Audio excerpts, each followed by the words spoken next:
Student BSc first year का paper third है pteridophyta gymnosperm और पूरा वनस्पति विज्ञान, ये हमारे चल रहा था। और आप इस पेपर से संबंधित जो प्लेलिस्ट बनी हुई है ये यूट्यूब पर डाल के आप पिछले वीडियो देख सकते हैं और इस चैनल को सब्सक्राइब कर लें। इस पर आपको बीएससी लेवल के बॉटनी और जूलॉजी के वीडियो देखने को मिलेंगे, तो आप चैनल को सब्सक्राइब ज़रूर करें।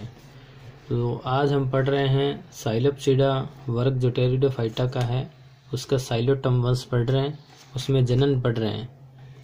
तो जनन में देखो, साइलोटम में जनन है वो कायिक वेजिटेटिव और लैंगिक सेक्सुअल वीडियो द्वारा होता है। तो कायिक जनन में यह गेमी द्वारा होता है। कायिक जनन किसके द्वारा होता है? गेमी द्वारा होता है।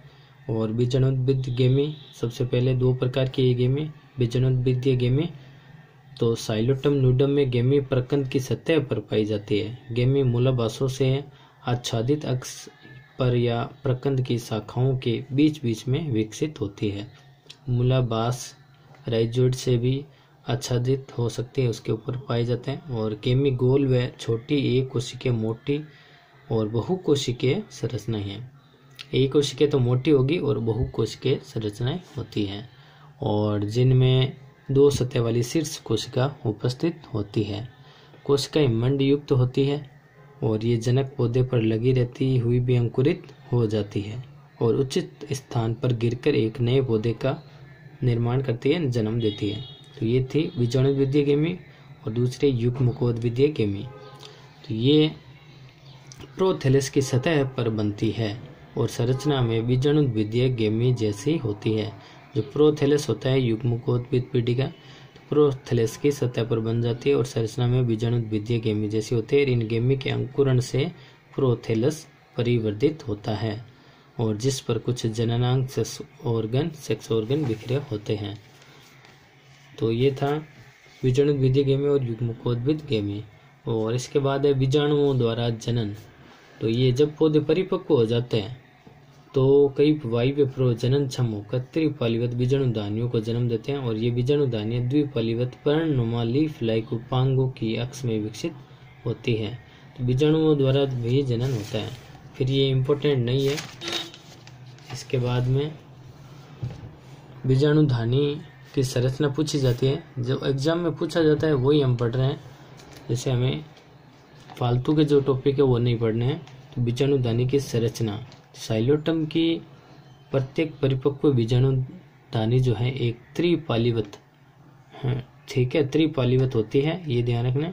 ट्राइलोबेड संरचना होती है और ये 2-3 मिमी चौड़ी तथा एक द्विशाखित पर्णिल उपांग से घिरी रहती है। प्रत्येक पाली में एक बीजाणु कोष्ठ होता है।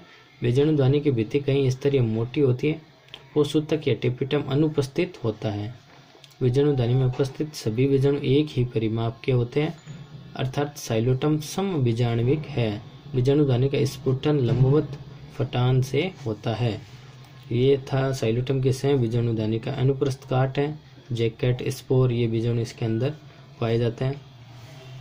इसके बाद जो इम्पोर्टेंट है, युग्मकोद्भिद पीढ़ी के बारे में एग्जाम में पूछा जाता है। गेमिटोफाइटिक जनरेशन साइलोटम की, इसके बारे में क्वेश्चन आता है, तो देख लेते हैं। बीजाणु युग्मकोद्भिद की प्रथम कोशिका है। बीजाणु जो होता है तो ये युग्मकोद्भिद पीढ़ी की प्रथम सेल्स होती है। बहुत बार एग्जाम में क्वेश्चन 1 नंबर का आ जाता है। जो कि बीजाणु है वो युग्मकोद्भिद की प्रथम कोशिका कौन सी है? तो बीजाणु है। बीजाणु प्राय द्विपार्श्वीय प्रकार के होते हैं, और चित्र 6 में जैसे दे रखा है साइलोटम का बीजाणु स्पोर, किंतु चतुष्फलकीय प्रकार के बीजाणु भी पाए जाते हैं। बीजाणु भित्ति 2 स्तरों की बनी होती है। बाहरी पतली व जालिकावत स्तर को बाह्य चोल कहते हैं तथा भीतरी पतले स्तर को अंत्यचोल कहते हैं। ये बाह्य चोल हो गया और ये अंत्यचोल हो गया। और बीजाणु के अंकुरण से युग्मकोद्भिद परिवर्धित होता है। बीजाणु का जब अंकुरण हो जाता है तो उसके बाद युग्मकोद्भिद पीढ़ी परिवर्धित होती है, जिसे युग्मकोद्भिद को प्रोथैलस कहते हैं। ये ध्यान रखना है, इसकी युग्मकोद्भिद पीढ़ी प्रोथैलस कहलाती है।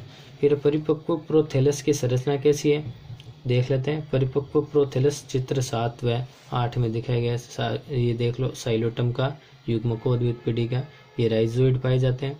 आर्किगोनियम, एंथेरिडियम, ये दोनों मेल और फीमेल ऑर्गन आर्किगोनियम और एंथ्रेडियम पाए जाते हैं। तो इसमें परिपक्व प्रोथैलस भूमिगत व क्लोरोफिल विहीन होता है। यह मृदा की सतह के ठीक नीचे परिवर्धित होता है। यह पूरा बेलनाकार, लंबा व अपूर्ण रूप से द्विभाज्य शाखित होता है। प्रोथैलस की सतह से कई लंबे मूलाभास राइजोइड निकलकर जमीन में प्रवेश कर जाते हैं। ये राइजोइड है, जमीन में प्रवेश कर जाते हैं। प्रोथैलस मृतजीवी सेप्रोफाइट की तरह कवक के साथ वृद्धि करते हैं। तो ये कवक के साथ में वृद्धि करते हैं, मृतजीवी होते हैं, ये भी ध्यान रखना। कवक के साथ में वृद्धि करते हैं। बड़े व पुराने प्रोथैलस में कभी कभी कुछ वाहिनिकाओं का एक संवहन सूत्र भी पाया जाता है। ये था इसकी संरचना। और साइलोटम का युग्मकोद्भिद पीढ़ी का अनुप्रस्थ काट ये डायग्राम में दिखाया गया। आर्किगोनियम और ये एंथ्रेडियम मेल फीमेल ऑर्गन हो गए, ये राइजोइड। तो ये आप दिमाग में रखेंगे, एग्जाम में पूछने लायक ये क्वेश्चन होता है। कल हम पढ़ेंगे साइलोटम में लैंगिक जनन, जो कि एग्जाम में पूछा जाता है। तो चैनल को आप सब्सक्राइब जरूर करें। Thank you for watching video.